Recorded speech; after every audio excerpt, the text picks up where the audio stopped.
जय श्री कृष्णा। आज हम गीताधाम गुरुकुल ऑनलाइन क्लासेज में कक्षा अष्टम का भूगोल विषय का तीसरा अध्याय खनिज और उसके संसाधन पढ़ेंगे। तो सबसे पहला प्रश्न आता है, खनिज किसे कहते हैं? क्या है? खनिज किसे कहते हैं? खनिज किसे कहते हैं या खनिज क्या है? तो बताते हैं कि प्राकृतिक रूप से प्राप्त होने वाला पदार्थ जिसकी निश्चित रासायनिक संगठन हो वह खनिज कहलाता है। पहली शर्त क्या है? प्राकृतिक रूप से प्राप्त होना चाहिए। क्या होना चाहिए? प्राकृतिक रूप से प्राप्त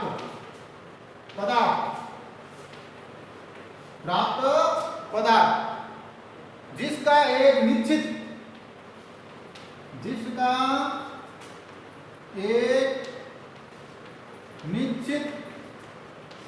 रासायनिक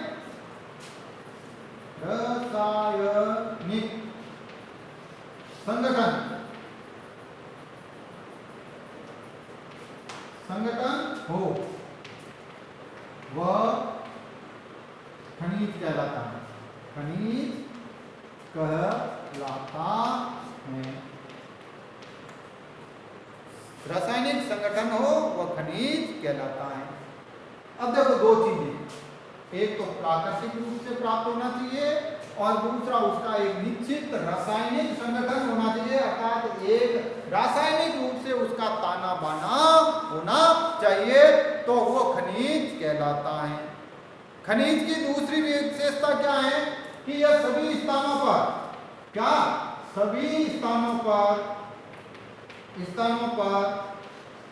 समान रूप से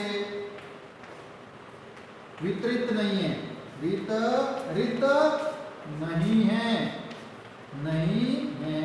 समान रूप से वितरित नहीं है। वे किसी भी क्षेत्र में या सेल समूह में संकेंद्रित होते हैं, या तो वह किसी क्षेत्र विशेष में, किसी क्षेत्र विशेष में या फिर सेल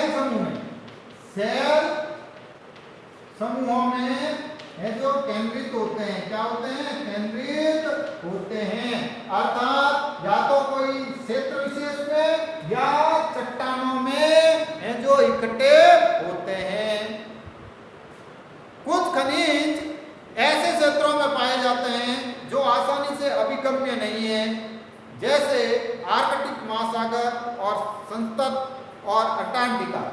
अब कुछ खनिज ऐसे हैं जो ऐसी जगह पर पाए जाते हैं,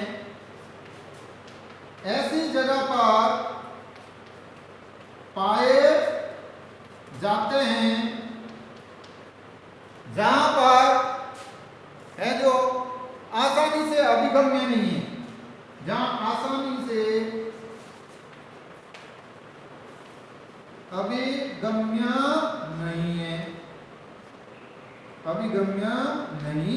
अर्थात जहां पर आसानी से नहीं जा सकते हैं। दुनिया के दो छोर हैं, अंटार्कटिक और अटलांटिक महासागर, वहां पर है जो खनिज हैं, लेकिन वो हमें प्राप्त नहीं हो सकते हैं या फिर हमारी पहुंच से बहुत दूर है। उसी तरह खनिजों के बारे में और भी कई चीजें हैं। खनिज विभिन्न प्रकार के भूवैज्ञानिक परिवेश में अलग अलग दशाओं में निर्मित होते हैं। खनिज क्या है? वैज्ञानिक रूप से अलग अलग परिदृश्य में है जो मिलते हैं। वैज्ञानिक खनिज विभिन्न प्रकार के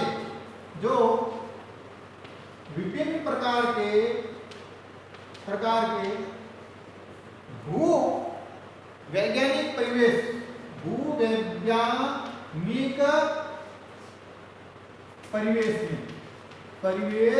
में अलग अलग रूप से मिलते हैं। विभिन्न प्रकार के भूवैज्ञानिक परिवेश में अलग अलग दशाओं में, और वे बिना किसी मान्य हस्तक्षेप के प्राकृतिक प्रक्रियाओं द्वारा निर्मित होता है, और इसके बिना मानवीय हस्तक्षेप हस्तक्षेप से निर्मित होते हैं। क्या है? निर्मित होते हैं। मानव का खनिज के संगठन बनने में कोई हिस्सेदारी नहीं है। और दूसरा है कि वो प्राकृतिक क्रियाओं द्वारा निर्मित होते हैं। वे अपने भौतिक गुणों जैसे रंग, घनत्व, कठोरता, रासायनिक गुणों या विलेयता के आधार पर पहचाने जाते हैं।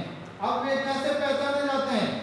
वे जिन के आधार पर पहचाने जाते हैं, भौतिक गुणों, उसका जो भौतिक रूप से गुण है, गुणों। दूसरा है रंग, भौतिक गुण क्या क्या हो सकता है? जैसे उसका रंग कैसा है, रंग के आधार पर पहचाना जा सकता है। घनत्व कैसा है, ठोस, द्रव्य या वो है। कठोरता और रासायनिक गुणों,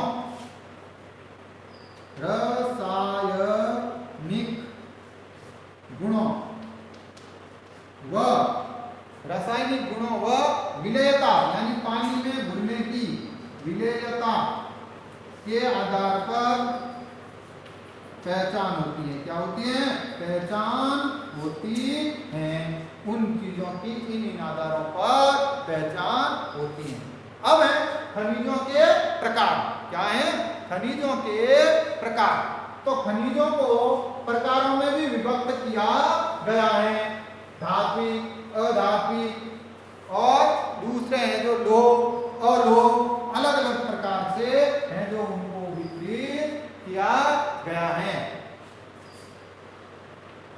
खनिजों के प्रकार। पहला है खनिज। और खनिज का प्रकार क्या है? पहला है जो खनिज का प्रकार है वह है धात्विक। क्या है?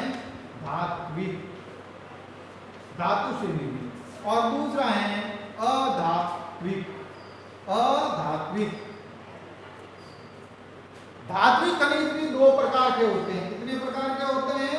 दो प्रकार के होते हैं। एक होता है लोह और दूसरा होता है अलोह। धातु से निर्मित, धातु में भी दो होता है। लोह जो लोह अयस्क से निर्मित या जिसमें लोह अयस्क की मात्रा होती है, और दूसरा होता है अलोह जिसमें लोहे अयस्क की मात्रा नहीं होती है। एक होता है अधात्विक जो धातु से निर्मित नहीं होता है। अब देखो, धात्विक खनिजों में धातु कच्चे रूप में होती है। क्या होती है? धातु है जो कच्चे रूप में होती है। धातुएं कठोर पदार्थ हैं। धात्विक खनिज में धातुएं कच्चे रूप में, कैसे? कच्चे रूप में होती है। और कठोरता ये वे होती हैं। कच्चे का अर्थ परिपूर्ण नहीं होती हैं, पूर्ण रूप से वो उस शुद्ध रूप में नहीं होती हैं। और धातु कठोर होती हैं, ऊष्मा की चालक होती हैं, साथ ही साथ है जो विद्युत चालक भी होती है। क्या होती है? विद्युत और ऊष्मा के सुचालक होती हैं, जिसमें द्युति या चमक की विशेषता होती है। द्युति यानी गर्मी या फिर चमक, प्रकाश, दोनों भी ये धातुओं की पहचान है। अब उसके क्या क्या है? जैसे कुछ धातुएं हैं जैसे लोह अयस्क। कौन सी? लोह अयस्क।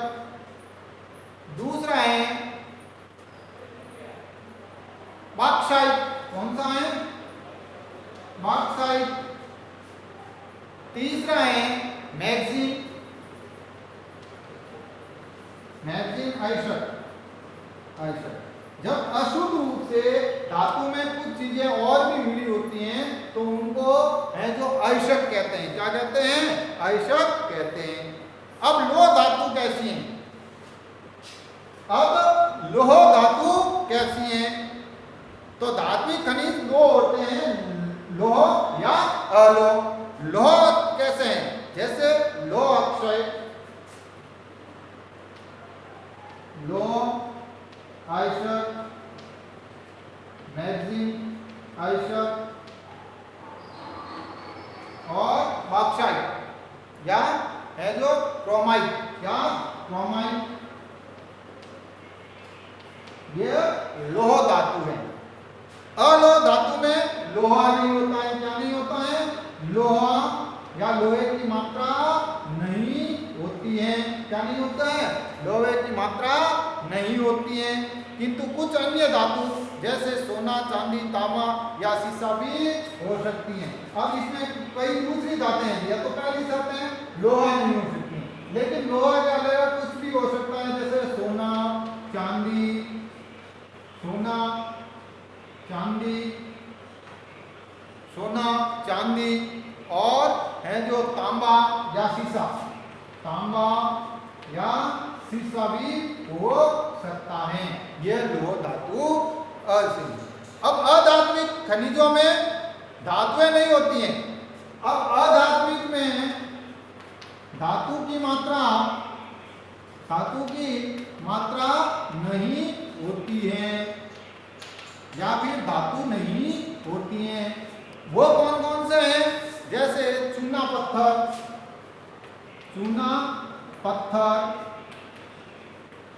अभ्रक, चूना पत्थर, अभ्रक, जिप्सम, क्या जिप्सम आदि, ये जो चीजें हैं यह धातु नहीं होती है। खनिज ईंधन जैसे कोयला और पेट्रोलियम भी अधात्विक हैं। क्या है? जैसे खनिज ईंधन, कुछ खनिज ईंधन में ईंधन भी होते हैं, ईंधन भी हैं, जैसे कोयला, क्या कोयला और पेट्रोलियम, ये भी अधात्विक है। क्या है? अधात्विक है। खनिजों को हम प्रवेदन, खनन या आखनन द्वारा निर्दिष्ट किया जाता है। खनिजों को बाहर निकालने के लिए, खनिजों को बाहर निकालने के लिए कई चीजें हैं जिसका हम उपयोग कर सकते हैं। तो पहली है खनन, क्या है? खनन। दूसरी है प्रवेदन और तीसरी जो है वो है आखनन। क्या है? आखनन। अब देखो, आखनन का अर्थ होता है इकट्ठा करना, कुआना, है जो छानना या बीनना। खनन यानी खोदकर, और प्रवेदन का अर्थ होता है किसी विशेष रीति या है जो ड्रिलिंग द्वारा। कल हम इनके अलग अलग रूपों को पढ़ेंगे कि किस तरह से खनिज गुणों का प्रवेदन या है जो प्राप्त करने का निष्कर्षण किया जाता है। धन्यवाद।